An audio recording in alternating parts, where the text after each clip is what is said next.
درخت هرچه سال خورده تر باشد سترگتر است و پرارزشتر. ریشه‌اش هرچه عمیق‌تر پا در جایتر در برابر طوفان. شاخسارش هرچه انبوه‌تر پناهش امن‌تر. نیم قرن از کاشت نهال فولمن در خاک این کهن سرزمین می‌گذرد. بذر این نهال نهاد کوچک ریسکو بود که 6 دهه پیش فریدون محمودیان با همراهی همکاران دانشگاهیش و با آمیختن دانش و خلاقیت و ایدئال‌هایش نشاند. با رشد چشمگیر ریسکو و پیشنهاد همکاری از سوی شرکت CGI، شرکتی جدید با نام فولمن در سال 1354 متولد شد. نهال نو در مسیر رشد و ترقی زمستان و پاییزها دید، طوفان‌ها از سر گذراند، گرمای سوزان را تاب آورد و در سکوت فروتنانه‌اش هرگز هدفها و رویای بنیانگذاران خود را از یاد نبرد. فولمن آهسته و پیوسته در صنعت برق قد کشید و با هدف طراحی و تأمین و اجرای پروژه‌های برقی ریشه زد، شاخ و برگ داد و شکوفا شد تا امروز که بسیار حلقه بر تن خود تنیده و به مرحله خلق تکنولوژی و تولید مناسبترین محصول تحت مالکیت برند فولمن رسیده که از افتخارات متمایز کننده فولمن است. مطالعه و تحقیق، تولید محصولات برقی و تجهیزات تأمین و توزیع آنها، اخذ لیسانس تکنولوژی مونتاژ، ساخت محصولات متنوع، اجرای برنامه تحقیق و توسعه محصولات برتر مورد نیاز بازار صنعت برق، دانش و تجربه و خلاقیت. و این میسر نمیشد مگر در سایه تلاش مستمر مدیران و کارشناسان این مجموعه و بهره‌گیری از آخرین فناوری‌ها در همکاری با قوی‌ترین شرکای تجاری.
فولمن در تمامی این سالها با ایده های نو ریشه دوانده و تنه چنان مستحکم کرده که اکنون صاحب تجربه هایی است که نخستین بار در ایران اجرا شده‌اند.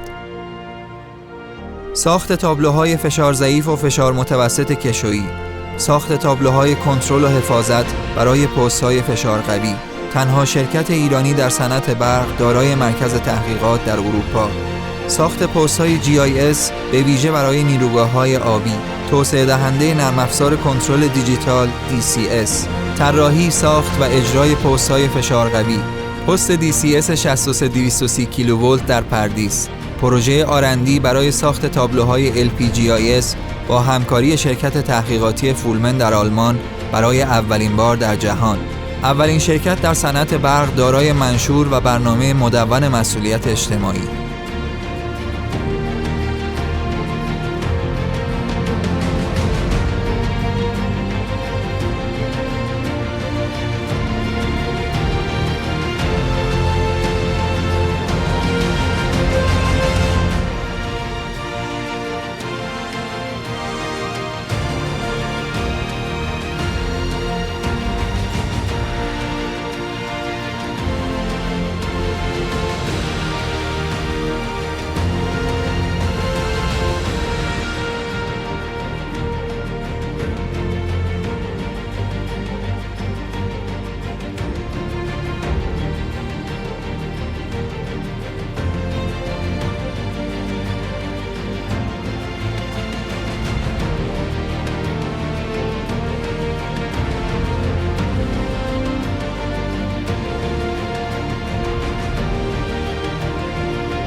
گروه فولمن در سال 1375 شرکت صنعتی و مهندسی پالایش نیرو را با هدف پالایش نیروی الکتریسیته، بالا بردن بهره‌وری و اقتصادی کردن شبکه‌های توزیع و انتقال نیرو و تولید تجهیزات و وسایل لازم برای اصلاح شبکه تأسیس کرد و اکنون از پس بیش از 25 سال پانیر دارای یکی از مدرن‌ترین خطوط تولید خازن و رگولاتور است.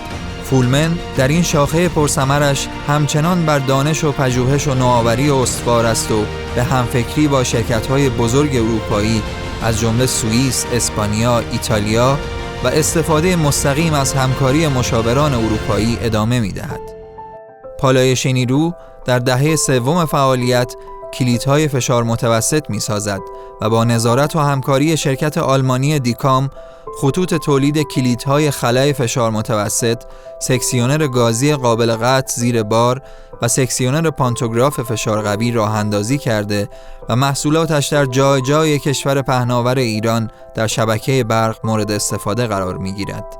شاخه دیگر فولمن شرکت صنعتی مهرآباد است که در سال 1338 با مدیریت زیمنس آلمان تأسیس و در سال 1382 در فرایند خصوصی سازی از سوی گروه فولمن خریداری شد و پس از بروز کردن دستگاه‌ها و سپس انتقال تکنولوژی پیشرفته ساخت تابلوهای کشویی فشار متوسط، امروز یکی از سازندگان مطرح در تابلوسازی ایران است. شاخه برگ می‌دهد و شکوفه و آنگاه میوه. شرکت مهرآباد اکنون با بیش از 60 سال تجربه در صنایع برق، آب، نیروگاهی، نفت و گاز و پتروشیمی و صنایع معدنی و ریلی و با بهره‌گیری از فناوری‌های روز جهان و دانش متخصصان پربار و فروتن از سرآمدان ساخت انواع تابلوهای برق ایران است. اکنون فولمن با نگاهی سبز و روشن به آینده در چشمانداز خود روش‌های راه حل‌گرا را سرمشق خویش قرار داده و با تعهد به توسعه دانش از طریق تحقیق و توسعه برای توسعه پایدار و حل مشکلات این کره خاکی در حوزه فعالیت‌هایش تلاش خواهد کرد. افق ما در مجموعه فولمن حاصل نیم قرن تجربه و تلاش بی‌وقفه‌ای است که پشت سر گذاشته‌ایم. فریدون محمودیان از آغاز فعالیت‌های صنعتی همواره بر مسئولیت‌های اجتماعی تأکید داشته. گروه فولمن با تدوین منشور مسئولیت اجتماعی یقین دارد که آینده این سرزمین زیبا و کهن را هم خرد و صنعت و توسعه پایدار می‌سازد، هم شادی یک کودک که پا در زمین پاک بگذارند و سر به آسمان آبی بلند کنند.